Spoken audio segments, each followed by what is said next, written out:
కోరికని జయించి తీరాలి. భగవద్భక్తి ఉన్నంత మాత్రాన్ని కోరికలను జయిస్తామనుకోవద్దు. జాతీయాలు సామెతల పుస్తకంలో అద్భుతమైన కథ ఒకటి చదివాను నేను. ఎలా ఉంటాయా కోరికలు అనుకున్నా. ఒక ఊళ్ళో ఒక ఆవిడ ఉందట. ఆవిడ పేరేమిటో తెలుసా? ఊళ్ళో వాళ్ళు పెట్టిన పేరు నాస్తి నారాయణమ్మ అని పేరెట్టారు ఆవిడకి.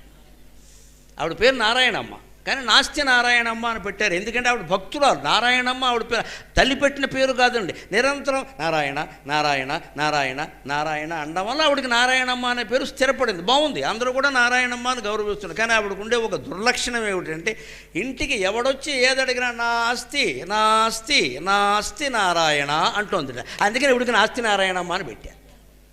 నువ్వు భగవంతుడిని జపించినంతలో ఉపయోగం లేదు. దాన ధర్మాలు ఏమైనా చేసావా? పిల్లికి కూడా బిచ్చం పెట్టకుండా ఎంగిలి చేత్తో కాకిని కూడా తోలట్ట. ఒక్కొక్కడు ఉంటే ఆడు పిసిన కొట్టువాడు. అంటే అన్నం తింటుంటే కాకి వచ్చింది అనుకోండి, కుడి చేత్తో తోలట్ట, ఎడం చేత్తో తోలతా. ఎందుకని కుడి చేత్తో తోలితే చేతుకున్న 4 మెలుతులు అక్కడ పడేది తింటుందేమో వీడికి బెంగ, వీడి ఆస్తి తగ్గిపోతుంది.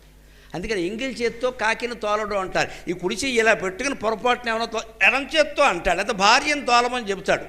వీడికి రేపొద్దున అదే గతి పడుతుంది ఖచ్చితంగా, ఈ జన్మలోనూ వచ్చే జన్మలో కూడా. ఈ నాస్తి నారాయణమ్మ గొప్ప భక్తురాలు. ఆవిడకి అస్తమానం నారాయణే. దొంగ వస్తే దొంగ నారాయణ అంటే, దొర వస్తే దొర నారాయణ, ఇంటికి ఎవరు వచ్చినా నారాయణ, పని మనిషి వస్తే పని మనిషి నారాయణ. చాలా ఊళ్ళో వాళ్ళు ఏమనుకుంటారు, ఎప్పుడూ నారాయణ నామస్మరణమ్మ, నేరుగా వైకుంఠానికి వెళ్ళిపోతుంది. అటువంటి పథకాలు ఏం లేవు ఇక్కడ. భగవంతుడు చూసేది మన ప్రవర్తన. నీ స్మరణలు, నీ జపాలు, నీ పూజలు ఆయనకు అనవసరం. అవి ఎప్పుడంటే ప్రవర్తన బాగుంటే. నాస్తి నాస్తి ఎవడొచ్చినా లేదని చెబుతున్నావు. ఎక్కడ ఊళ్ళో అందరూ నాస్తి నారాయణ నారాయణమ్మ పేరెట్టిన వాళ్ళే నాస్తి నారాయణమ్మ అన్నారు. ఒక రోజున స్వయంగా విష్ణుమూర్తి ఈవిడి ఇంటికి వచ్చాడానికి జాలేసింది. పాపం భగవంతుడు సత్వగుణ సంపన్నుడు కదా.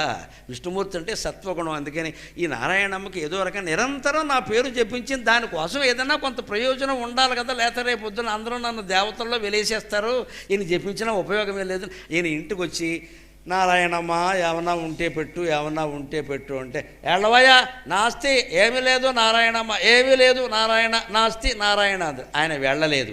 అలాగే ఉంటే చెప్పినా వెళ్ళవే నారాయణ, మళ్ళీ ఎప్పుడు కూడా నారాయణ, తిట్టినా సరే చెప్పినా వెళ్ళవే దెయ్యంలో ఉన్నావు నారాయణ. దెయ్యంలో ఎలా ఉంటాడు నారాయణుడు?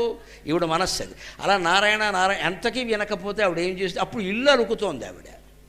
ఆయన అక్కడే ఉన్నాడండి. భగవంతుడి యొక్క సహనం చూడండి ఎలా చూస్తారంటే, భగవంతుడి గురించి పెద్దలు చెబుతారమ్మా ఒక్క మాట, మనం ఒక్క అడుగు ముందుకేస్తే ఆయన 10 అడుగులు మన దగ్గరికి వస్తాడమ్మా. అంత దయ, అంత దయ. అందున వెంకటేశ్వర స్వామి అంటే కరుణ. గడ్డం దగ్గర మత్స చూడండి మీరు. ఎందుకు వచ్చిందండి ఆ మత్స? తాను ఆవు పాలు తాగితే గోపాలుడు వచ్చి ఆవును కొట్టకపోతే ఆవుకు అడ్డంగా తను నిలబడ్డాడమ్మా. అందుకని కర్ర దెబ్బ తగిలి వెంకటేశ్వర స్వామి గడ్డం మీద మత్స వచ్చింది.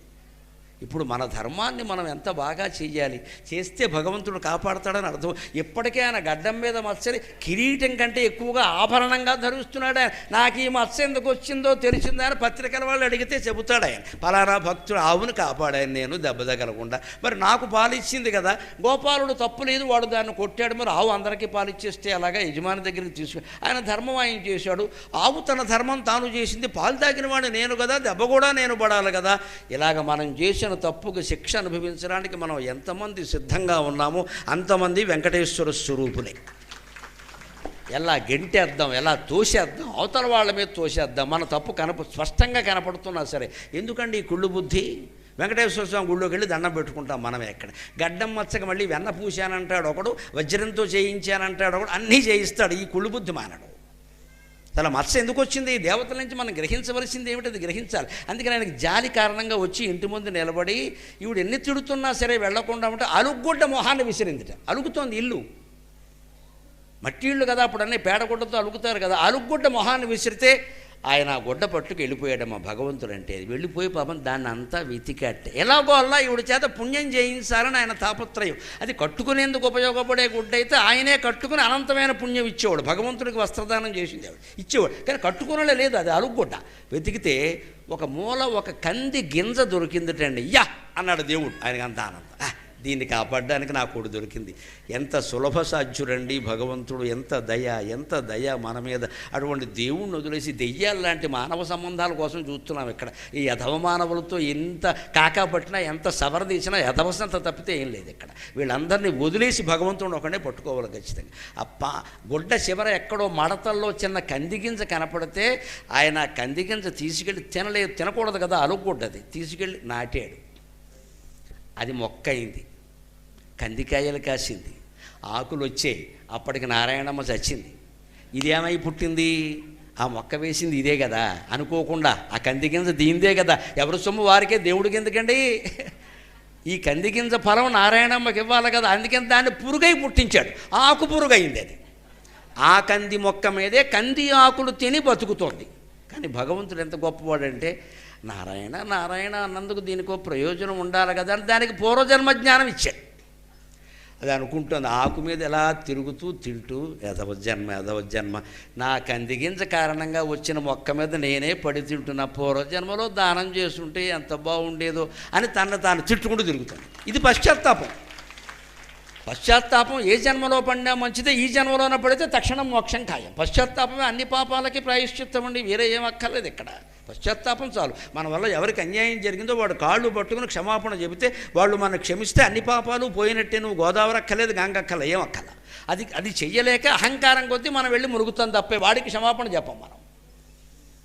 అందుకని ఆవిడ బాధపడి అప్పుడు సరిగ్గా మళ్ళీ శ్రీమన్నారాయణమూర్తి ఈసారి ఆవిడ పశ్చాత్తాపానికి కరుణించి లక్ష్మీదేవితో సహా వచ్చాడు. అక్కడికి వచ్చి దర్శనమిచ్చి, కీటకమా బాగున్నావా అన్నట్ట. నారాయణమ్మ అనలేదు, కీటకమా బాగున్నావా అంటే, వేళకోళం ఆడుతున్నావా స్వామి, ఆ లొగ్గొడ్డ మొహాన్ని విసిరితే ఈ మొక్క నాటావు, దాన్ని పట్టుకుని నడుస్తున్నా, ఇంతకాలానికి దర్శనం ఇచ్చావు, నీ దర్శనం ఎంత పుణ్యమో వేరే చెప్పాలా, నాతో వేళాకోళం ఆడుతున్నావంటే, ఇప్పటికైనా గ్రహించు నారాయణమ్మ, దానం ఇయ్యాలి, సత్ప్రవర్తన ఉండాలి. ఊరికే జపం చేశాను యజ్ఞాలు చేశానంటే ఉపయోగం, ఏదైనా త్యాగం చేసేవా? న కర్మణా న ప్రజయా ధనేన త్యాగేనైకే అమృతత్వమానసు.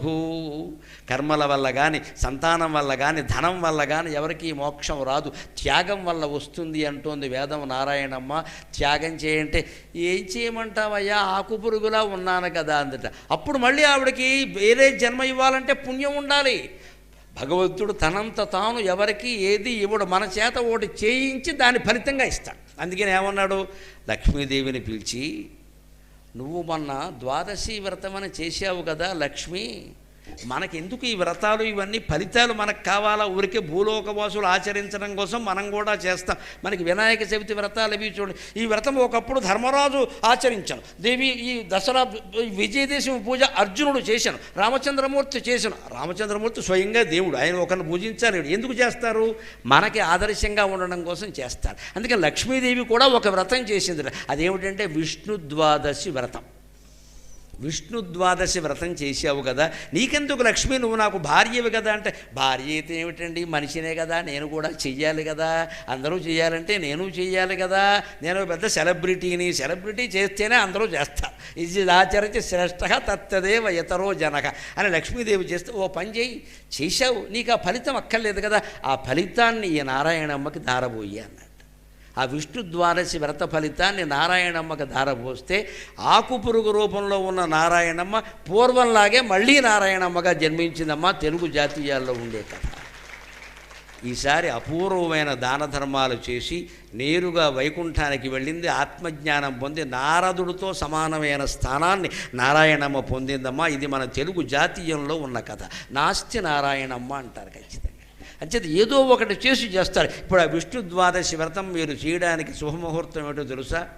3 రోజుల్లో ముహూర్తం. అది విష్ణు ద్వాదశి అంటే సరిగ్గా మాఘమాసంలో వచ్చే శుద్ధ ద్వాదశి నుంచి మళ్ళీ మాఘమాసం వచ్చే వరకు, పుష్యమాసంలో కృష్ణ ద్వాదశి వచ్చే వరకు ప్రతి ద్వాదశి నాడు ఒక్క పూట ఉపవాసం ఉండి, ఒక్క పొద్దు అంటారు, ఏకాదశి నాడు కాకుండా ద్వాదశి నాడు ఉపవాసం ఉండి రాత్రి 12 గంటల వరకు జాగారం చేసి తర్వాత పడుకోవచ్చు. రాత్రి 12 గంటల వరకు జాగారం చేసి 12:30 అయ్యాక జాగరణ ముగించి ఇంత పిండో ఏదో తిని అంతవరకు ఈ సమయాన్ని హరినామస్మరణకి కేటాయిస్తే ఆ రకంగా నెలకి 2 ద్వాదశులు చొప్పున మాఘమాసంలో శుద్ధ ద్వాదశి నాడు మొదలుపెట్టి మళ్ళీ పుష్యమాసం బహుళ ద్వాదశి వచ్చే వరకు 12 రెళ్ళు 24 ఏకాదశులు చేస్తే 24 ద్వాదశులు చేస్తే కేశవనామాల్ని ప్రతిక్షణము జపించినటువంటి పుణ్యం వస్తుంది వారికి అన్నారు. అది మీరు రేపు ద్వాదశి నాడే మొదలు పెట్టచ్చు. 2 రోజుల్లో ఇవాళ అప్పుడే ఏకాదశి, 3 రోజుల్లో పుష్యమాసం ముగుస్తోంది, మాఘమాసం రాబోతోంది. ఆ ద్వాదశి నాడు మొదలు పెట్టండి. ఒక్క పూట ఉపవాసం, అంతకంటే ఏంలే మనం చేస్తున్నది. అలాగే హరినామస్మరణ చాలా ముఖ్యం. రాత్రి 12 గంటల వరకు జాగరణ ముఖ్యం. తినగలిగితే పిండి తింటాం, లేకపోతే 2 గ్లాసులు పాలు దాగి పడుకుంటాం. ఈ రకంగా ద్వాదశి వ్రతాన్ని ఎవరు చేస్తారో వారు మోక్షాన్ని జ్ఞానాన్ని పొందుతారు అన్నారు. లక్ష్మీదేవి ఆ వ్రతం చేసి అదే మోక్ష ఆ ఫలాన్ని ఈవిడికి దారిపోయడం వల్ల నాస్తి నారాయణమ్మ నిజంగానే నాస్తి శబ్దం పోయి నారాయణమ్మగా శాశ్వతంగా స్థిరపడిందమ్మా. ఇంకొక మాట చెబుతున్నా, నేను పత్రికల్లో చదివి చాలా సంతోషించా. నిన్న పత్రికలో, అమ్మా నీకు కూడా వైకుంఠం ఖాయం, నువ్వు ఉన్నంతకాలం నీ భర్త నువ్వు పిల్లలు చాలా ఆనందంగా ఉంటారు అన్నావు. ఎవరో తెలుసా? మీరు కూడా చూసి ఉండొచ్చు. చెన్నై నగరం ఒక పారిశుధ్య కార్మికురాలు, ఆవిడ పేరు పద్మ. ఆవిడ చెత్త ఊడుస్తుంటే ఒక బ్యాగ్ దొరికింది ఆవిడికి, ఒక జిప్పు ఉన్న బ్యాగ్ దొరికింది. ఏమిటో అని జిప్పు తీసింది. అందులో 40 తులాల బంగారం ఉందమ్మా. 40 తులాల బంగారం, ఈవేళ 40 లక్షల పైన, 40 తులాల పైన బంగారం అది. వెంటనే ఇలా దొరకగానే ఇంత బరువైన నగలు ఎవరో పారేసుకున్నారు. ఏమీ కక్కుర్తి పడాల, భర్తకి చెప్పాల. ఇవాళ పారిశుధ్య కార్మికుల దగ్గర కూడా ఫోన్లు ఉంటాయి, వెంటనే ఫోన్ చేసి చెప్పేయచ్చు. ఆవిడ భర్త ఆవిడ పిల్లలు అంతా సెటిల్ అయిపోతారు. నిజం చెప్పాలంటే 40 తులాల బంగారం